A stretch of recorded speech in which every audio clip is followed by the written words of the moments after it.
Hey, what's your name? Henshall. And Fee, what do you do? I make automata. Potter. And how long have you been making this kind of work? About 6 or 7 years, I reckon. And how did you get into it?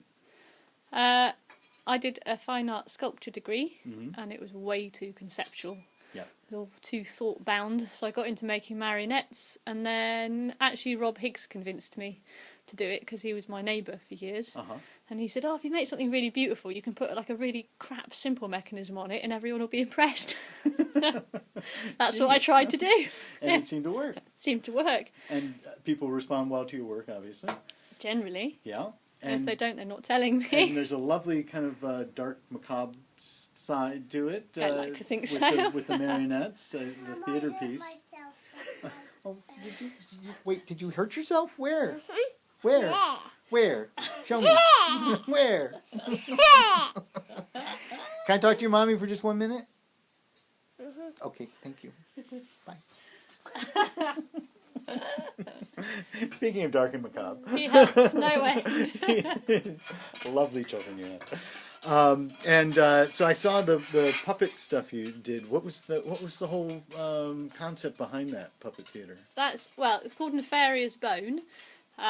A friend of mine had been, she's my partner now, he'd been writing weird songs for years, and he'd written the song about necrophilia, and which I just thought was hilarious, and he wanted to do a performance thing, and I just said it as a joke, actually. I said, yes, we'll do it as a joke, made this set, and then somehow kept getting quite big gigs with it, so we got this thing at the Camden Roundhouse, and then another thing at a street theatre festival in Skegness, of all exotic and exciting places to go, and it was kind of, he'd been partially brought up by his granddad, who was sold flowers in a market stall in London, and was very brilliant, like a proper, sang songs, drunk non-stop, brawled all the time, was getting mugged, fought, carried a knife around in his pocket, rolls of banknotes, and he was a proper character, dodgy as hell, but exciting, and a good, he looked after him a lot, so he was really fond of him.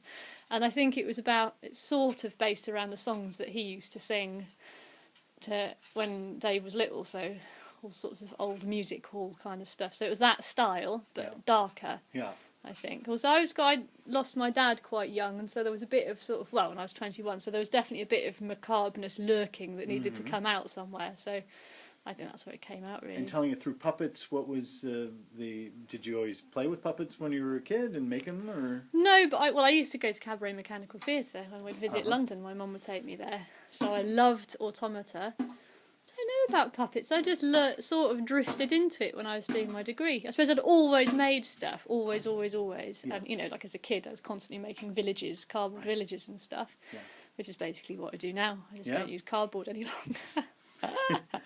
And in some ways, it is kind of finding that bliss that you had when you were a child and recreating. Yeah, I think the total absorption, definitely. Yeah. Well, your work is lovely, and I'm really very impressed with it. And thank you very much for your time. Thank you. That's a Fee Henshall. So this is one of our lady maker, our local lady maker.